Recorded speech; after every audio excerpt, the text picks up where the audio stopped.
Salam bahagia buat dulur-dulur Mata Hati Channel.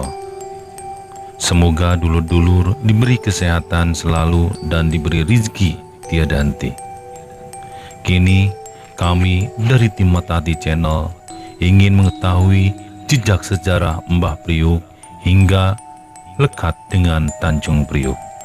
Kini kami akan berjarak ke sebuah makam di Jakarta Utara, makam yang dikeramatkan Mbah Priuk.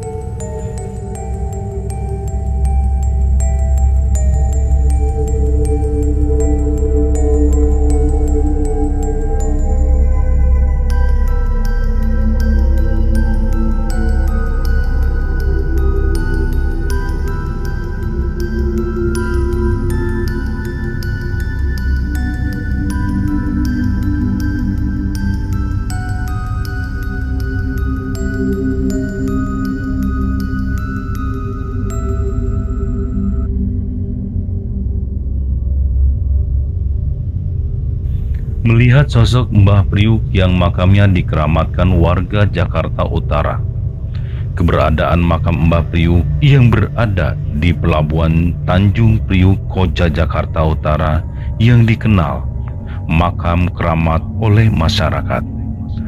Makam ini pernah ingin digusur oleh Pemprov DKI Jakarta, namun gagal terjadi bentrokan dengan warga yang ingin makam Mbah Priuk dipertahankan.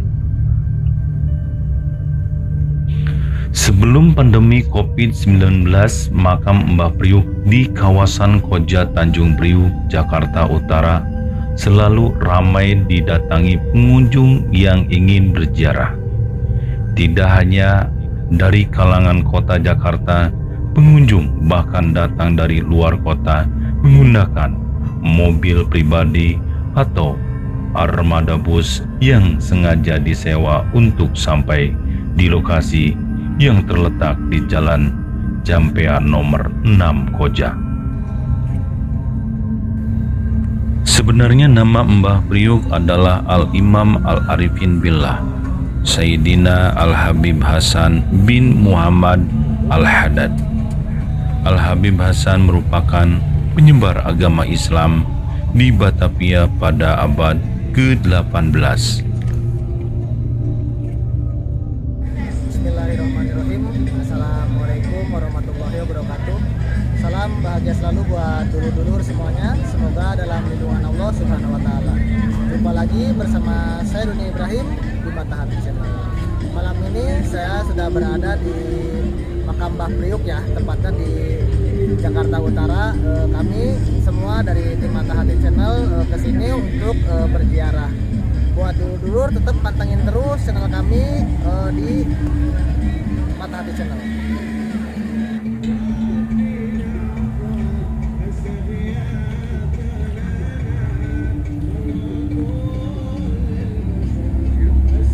Untuk datang ke makam Mbah Priuk, para pengunjung diwajibkan menggunakan pakaian yang sopan, yaitu celana, rok panjang, dan baju berlenganan panjang, serta kerudung bagi wanita.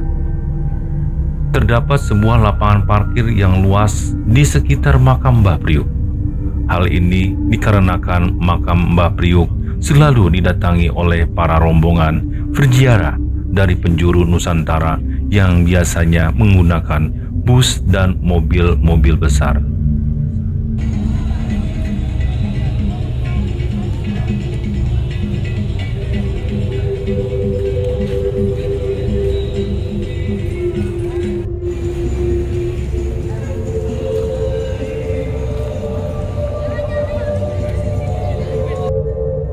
Inilah lokasi makam Mbah Priuk yang berada di Pelabuhan Tanjung Priuk, Koja, Jakarta Utara yang dikenal makam keramat oleh masyarakat. Tempat parkir yang begitu luas dan gerbang Mbah Priuk yang begitu megah. Inilah tempat makam Mbah Priuk yang dikeramatkan.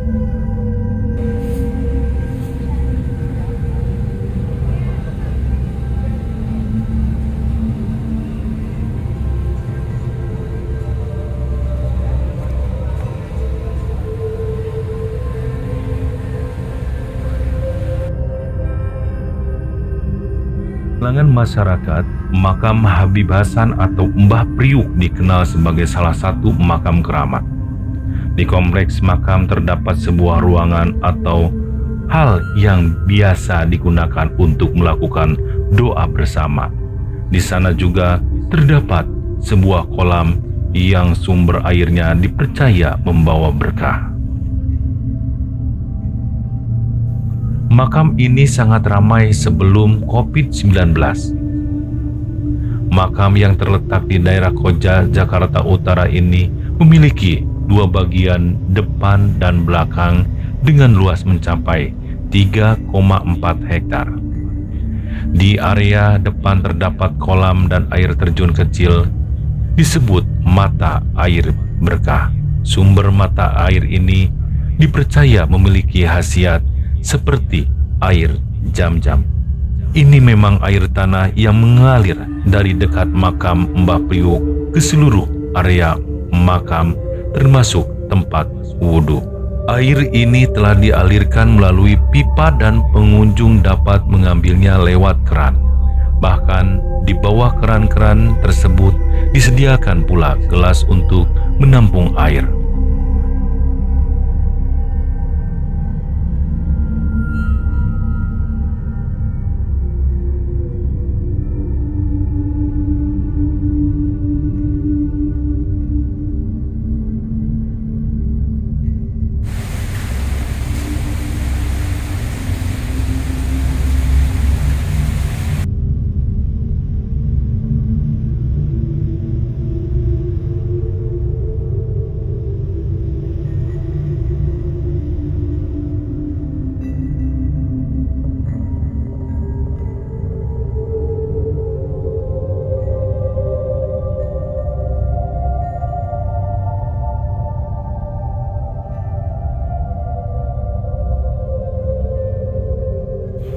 Bagi sebagian umat Islam di Indonesia, ziarah merupakan tradisi wajib yang masih banyak dilakukan. Selain ziarah ke makam orang tua, ziarah ke tokoh-tokoh penyebar agama Islam juga menjadi ritual yang lekat dengan masyarakat. Makam Habib Hasan Al-Haddad atau yang lebih dikenal dengan makam Mbah Priuk menjadi salah satu makam yang ramai dikunjungi.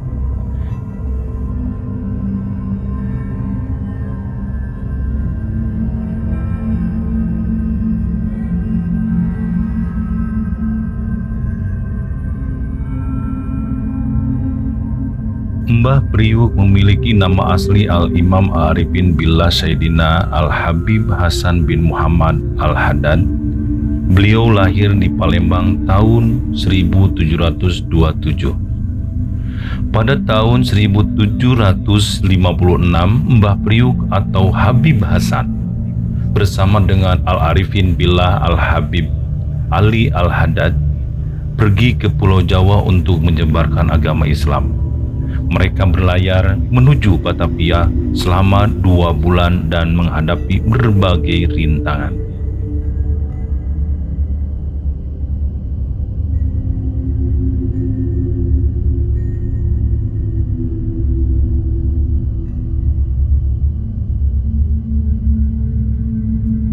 Konon berdasarkan legenda yang tersebar dari mulut ke mulut, salah satu rintangan yang menghadang di jalan adalah armada Belanda dengan persenjataan lengkap. Tanpa peringatan, perahu Habib Hasan dihujani meriam, namun tak satu pun meriam mengenai kapal. Lolos dari serangan armada Belanda, kapal Habib Hasan digulung ombak besar. Semua perlengkapan di dalam kapal hanyut di bawah gelombang, yang tersisa hanya alat penanak nasi dan beberapa liter beras yang berserakan. Dan selanjutnya ombak lebih besar datang menghantam kapal mereka hingga terbalik. Dengan kondisi yang lemah dan kepayahan, kedua ulama itu terseret hingga ke semenanjung yang saat itu belum bernama. Ketika ditemukan warga, Habib Hasan sudah tewas, sedangkan Habib Ali Al-Haddad masih hidup. Di samping keduanya terdapat priuk, dan sebuah dayung. Warga memakamkan jenazah Habib Hasan tak jauh dari tempatnya ditemukan. Dan kuburan beliau, di bagian kepala kuburannya ditancapkan dayung yang sudah pendek dijadikan patok atau nisan dari makam. Dikarenakan yang menguburnya orang Sunda, pendek itu bahasa Sundanya pondok, dan dinamakanlah pulau itu Pulau Keramat Pondok Dayung sampai sekarang. Di sebelah bagian kakinya ditancapkan pohon tanjung, dan priuk alat menanak nasi itu yang beliau bawa dari Sumatera disimpan di sebelah kuburan beliau. Dikarenakan jarak kuburan Habib Hasan dekat dengan laut, sekitar 5 meter dari laut, priuk itu setiap hari mengalami pergeseran dikarenakan pasang surut ombak lautan, dan makin lama priuk itu terbawa arus air laut ke tengah lautan. Dan singkat ceritanya, konon 3 tahun sekali atau 4 tahun sekali priuk itu sering timbul di tengah lautan yang besarnya lebih dari rumah raksasa, dan dinamakanlah tempat ini Tanjung Priuk Pondok Dayung. Setelah itu orang Belanda ingin pelebaran pelabuhan di tengah pulau. Dikarenakan pulau itu ada makam Al-Habib Hasan, orang Belanda meminta keluarganya memindahkan kuburan Al-Habib Hasan. Dan dibongkarlah, digali kuburan Al-Habib Hasan oleh keluarganya. Begitu digali, ada keanehan, tanahnya mengeluarkan aroma wangi, dan diketemukan jasad Al-Habib Hasan. Kain kafannya masih utuh dan badannya pula masih utuh, tidak ada yang hancur. Padahal makam ini sudah umur 2-3 tahun, tapi badannya masih utuh, dan akhirnya dipindahkanlah ke tempat yang dinamakan Jalan Jampea nomor 6, Koja, Jakarta Utara. Kisah priuk nasi dan dayung yang menjadi pohon tanjung lantas dipercaya sebagai asal muasal nama Tanjung Priuk bagi kawasan tersebut. Setelah peristiwa ini, sejumlah keluarga Habib Hasan ikut pindah ke Batavia, menyebarkan agama Islam dan mengurus makamnya. Sementara itu, Habib Ali Al-Haddad, rekan seperjalannya Habib Hasan yang selamat sampai menetap di daerah tersebut, ia menyebarkan agama Islam hingga ke Pulau Sumbawa. Kemudian menetap di Sumbawa hingga tutup usia. Kisah perjuangan syiar Habib Hasan terus disampaikan dari mulut ke mulut karena perjuangan hidupnya dianggap suci. Penghormatan terhadap makamnya berlangsung hingga kini. Selama sekian abad makam ini dijadikan tempat ziarah yang berkeramat.